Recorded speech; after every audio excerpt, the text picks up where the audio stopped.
too late. And they're going to open their eyes when it's all gone, when the wild stock is gone.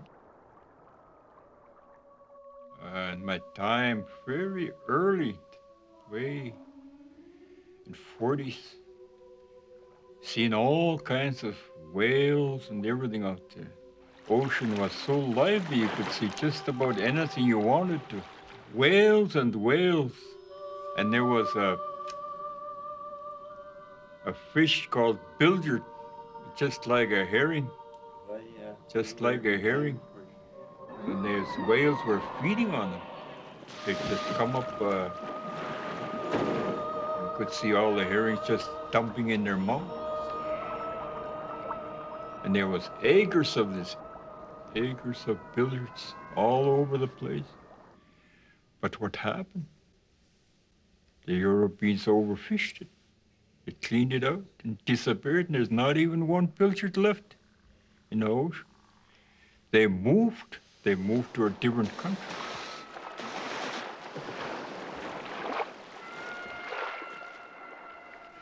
Now they got seine boats out there that will take as much fish in one 20-minute set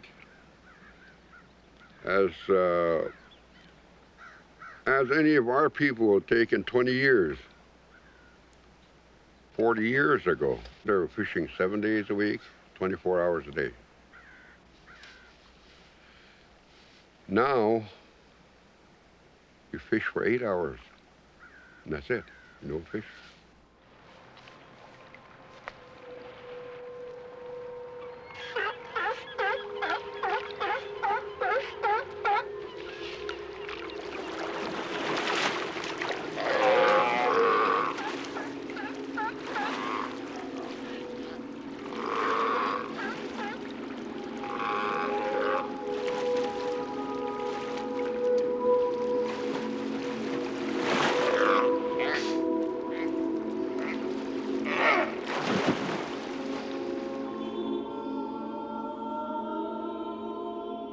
Now comes the moon of the chum salmon, the last one to migrate into the rivers.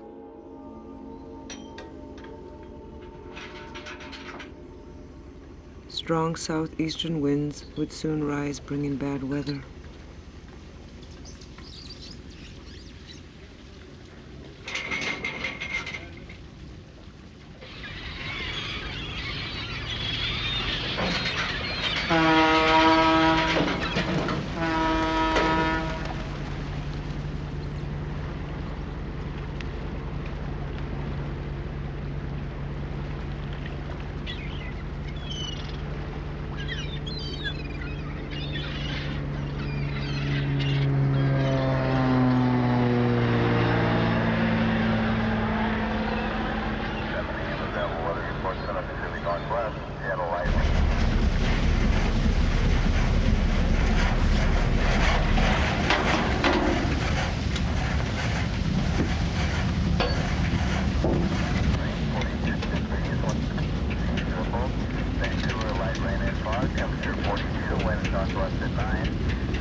There were lots of fish here a week ago. They don't want us to fish when there's lots of fish. But I guess they got a problem with all the boats too, eh? Just clean the whole product right up and that'd be it. Too many boats? Yep. And there's just too many boats targeted on everything here.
Way up there, Cac. Yeah, I seen him too. Same when I'd run in front of you, jumping again. Okay, I'll get right in the middle of them. I'll take either one. Yep. Go for it. Go ahead.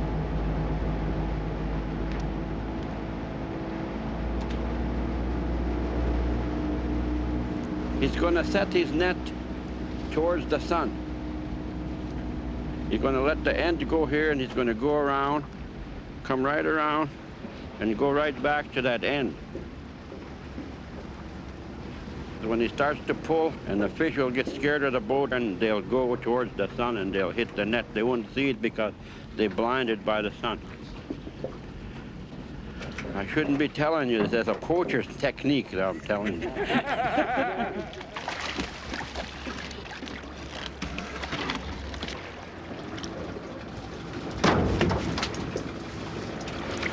They're all over.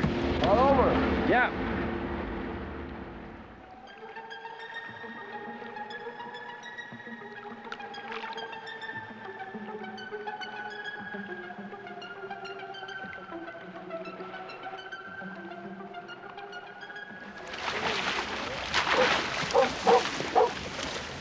You stay there, bud. You notice we got all male? Yeah, there's just a few females. All male because the net is too big and all the females go through.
There, it's ready.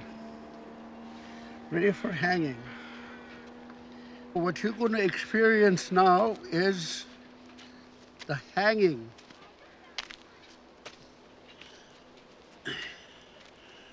Because his dumb fish got caught, you're going to hang him.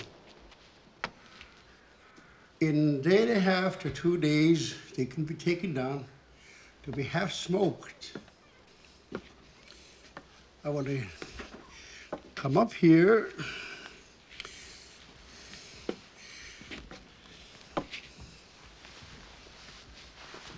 The way we hang these, we put them over, and we got the breathing space, as you can see, in between here.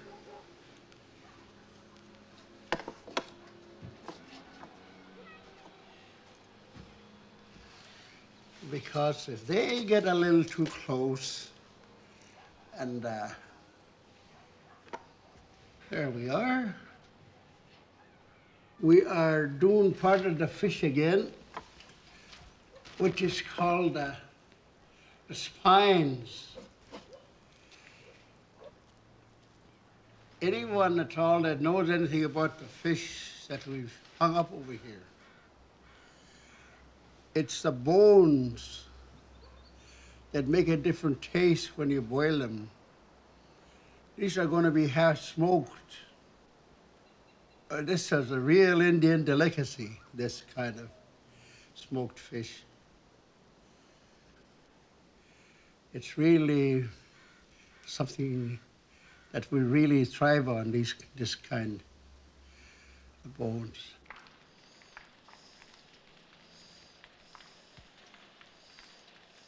You see the power of preserving? That's the smoke from this fire here.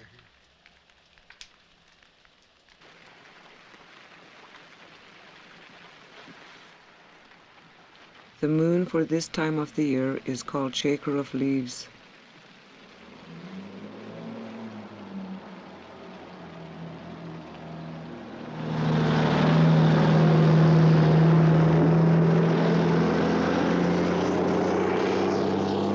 This has been up here for 2 days.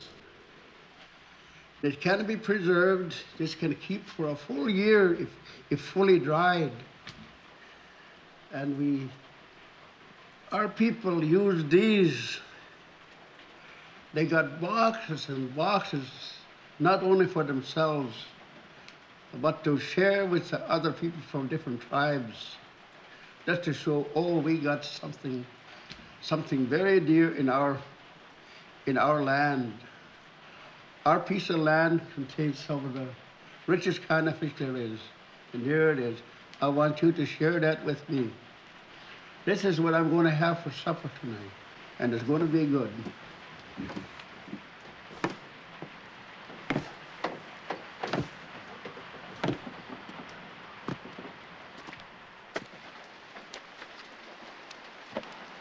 Utsatla yakpeset haum. Kosudas atma hauk yakakli uisa.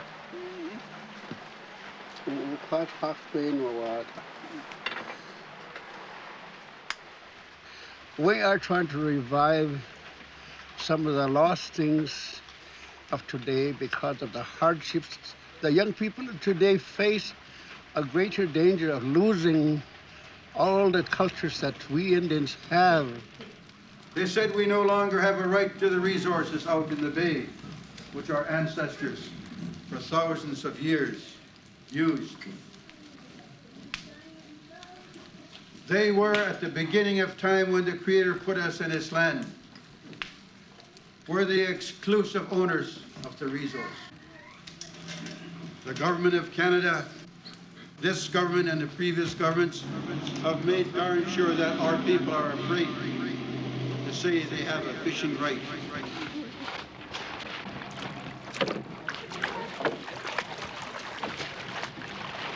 Today, we're going to show them something different. Today we have to demonstrate, and we will demonstrate. So it's up to you, those of you that are assembled here this morning, to take that position.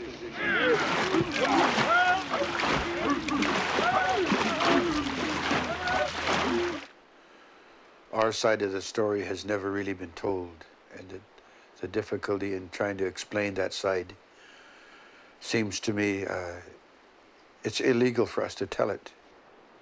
We'll go out to the bay here and face to the north where our fishing ground is at. And that is the boundary that we're going to hold. We will not allow the government to fish in Satellite Channel. We've seen the deterioration of our culture, the deterioration of our families, and we've watched it slip by. And it's made us angry. And our grandchildren and their friends are saying, why did your grandfather hate our people? It's me that's hating. It's not the other way around. And even our children think that. The fact that our children ask the question, why do we hate white people?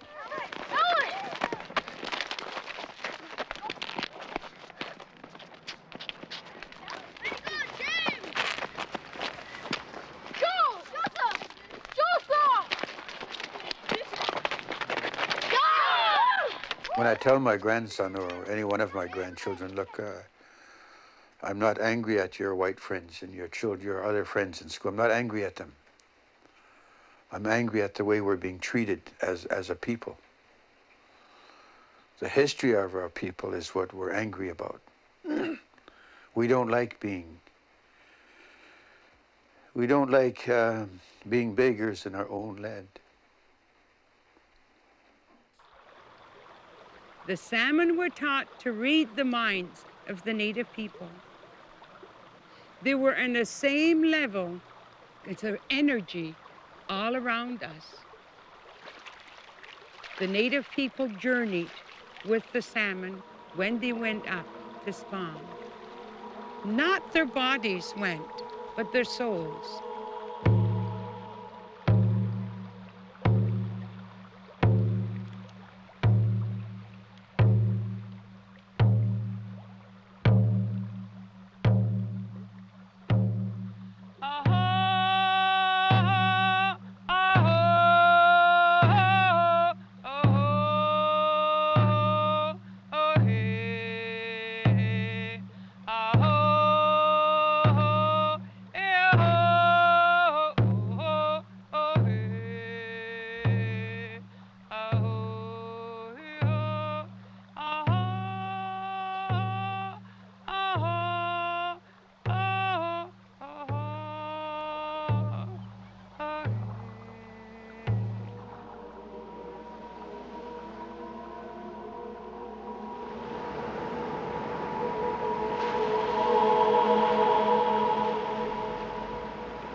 Our history is thousands of years old, and it's been followed up right from thousands of years to right to where I am today. Because it still mentions by our elders about this, how the world tilts, you know. That's the new year for our native people. When it changes, it's called Te'as. And when this Te'as, all the fish in the ocean stops biting. You can't get fish. Everything stops. Even land, even animals stops moving just before the sun starts going back. Called Te'eqatu. It's called Te'eqatu. Everything stops.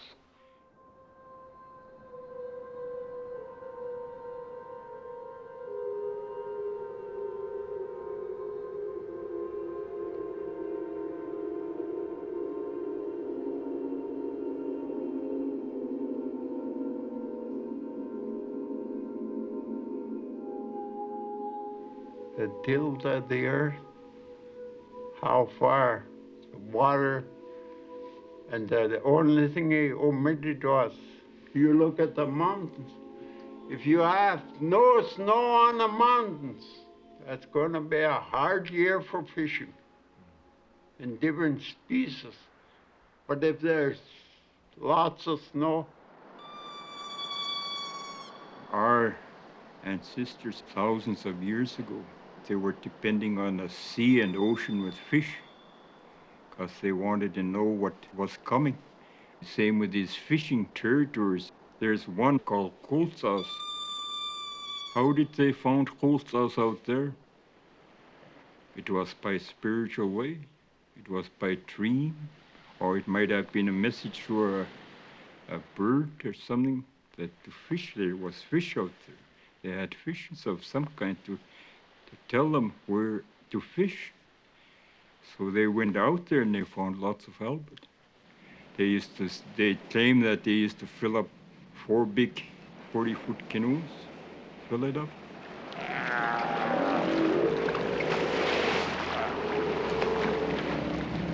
Did you have a rough ride across, Vern? Can you hear me now, Vern? You must have had a rough ride, Vern. I can't hear you.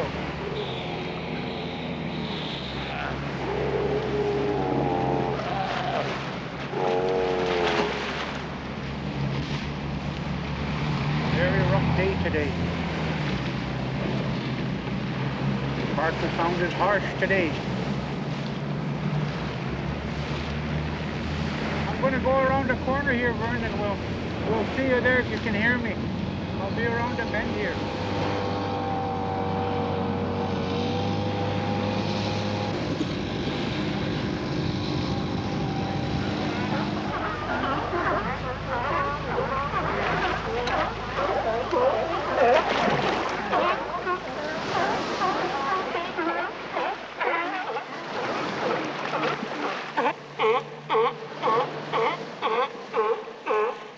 He doesn't want to swim.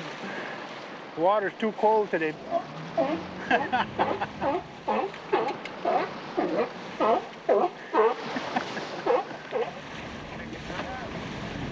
What happened? The shackle snapped? The eye, I think, broke loose. Oh, the eye broke. And the fish just aren't there in the numbers that they have been in the past. So that tells us there's something wrong somewhere. Now, whether it's upstream or offshore with the drift net fishing has had a drastic effect on the numbers of fish that we used to catch in years gone by. A single drift net fishing vessel lays a net that can be up to 50 kilometers long. It is left to drift overnight and captures everything in its path. It is one of the most destructive methods of fishing devised by man.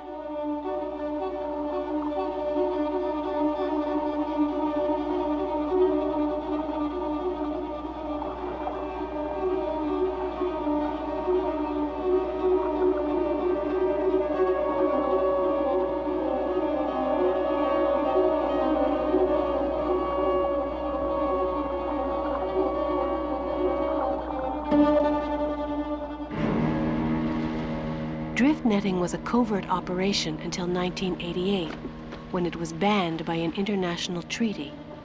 But some 1,500 vessels from Asiatic countries still continue drift net fishing. 50,000 tons of salmon are illegally captured in this way each year. Drift netting threatens to bring about a major biological disruption in the Pacific. We've come through here hundreds of times like Vernon does. You know, Vernon has probably seen 50 years of life coming through here. Places like this, we have so many social problems at home, living on the reserve. We have alcohol and drugs. We come out here. You know, I myself was an alcoholic, but you know, when I can come out here and just be by myself and not have anybody telling me what to do and what not to do, you're out here, there's so much peace and enjoyment out here.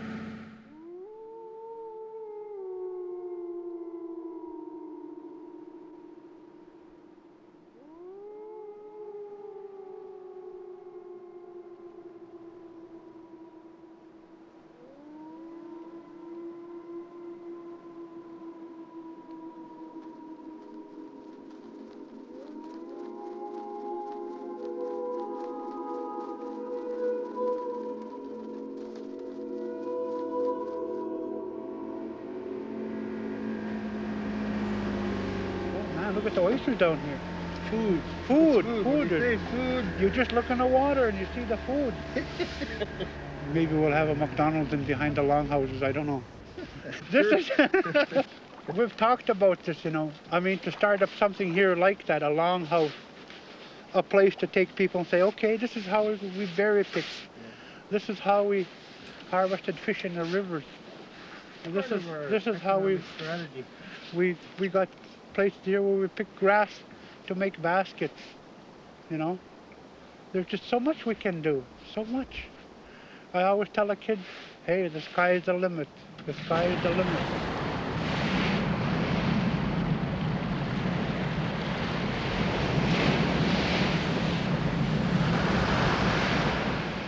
This is Nitnat Bar.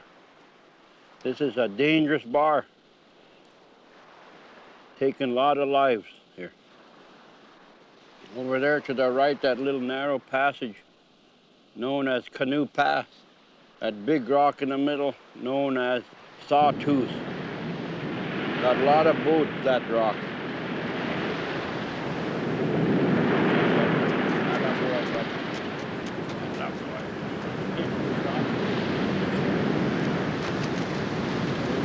Give me a shower.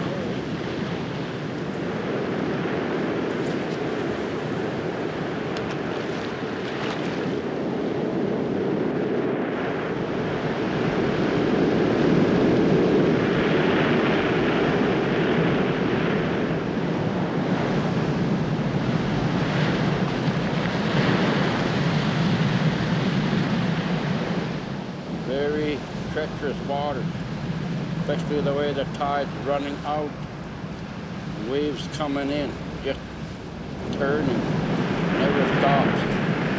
Dangerous. You get stuck in that, you go out in the ocean. Come on, bud.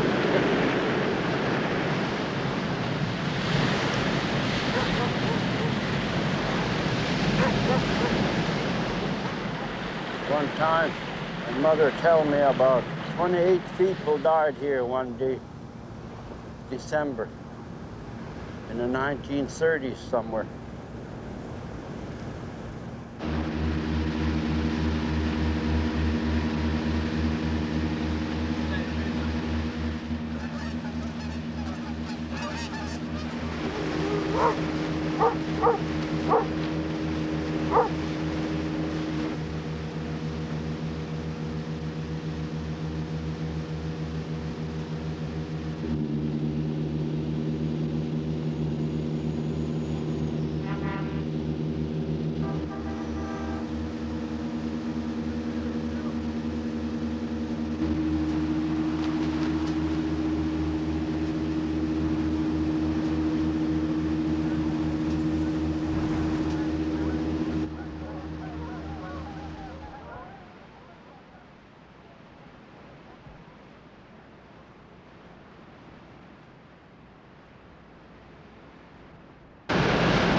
It is now the time of the sparkling moon. It brings clear cold weather. It also brings the herring.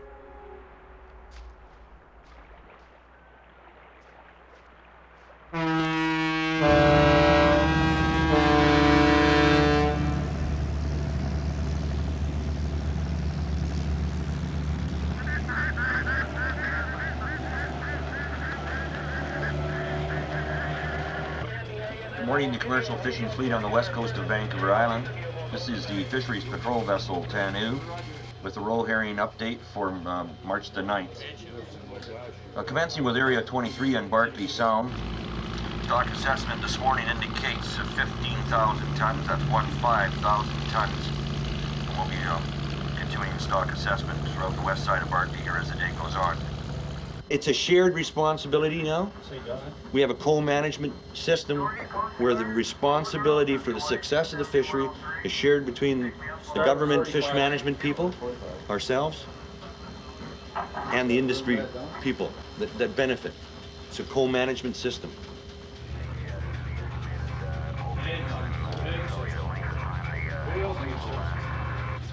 Steady up to 040. What we have on this screen is a machine looks directly beneath the ship.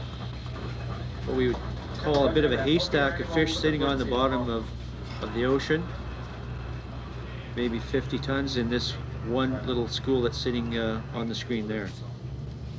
Okay, steady her up there, Murph. Steady. Holy sh! This is a hole in front of Mokoa Pass Indian Reserve where traditionally the herring will hang on top of the hole. And previous herring seasons, we've had boats make sets in here and call them the $1 million sets, big sets.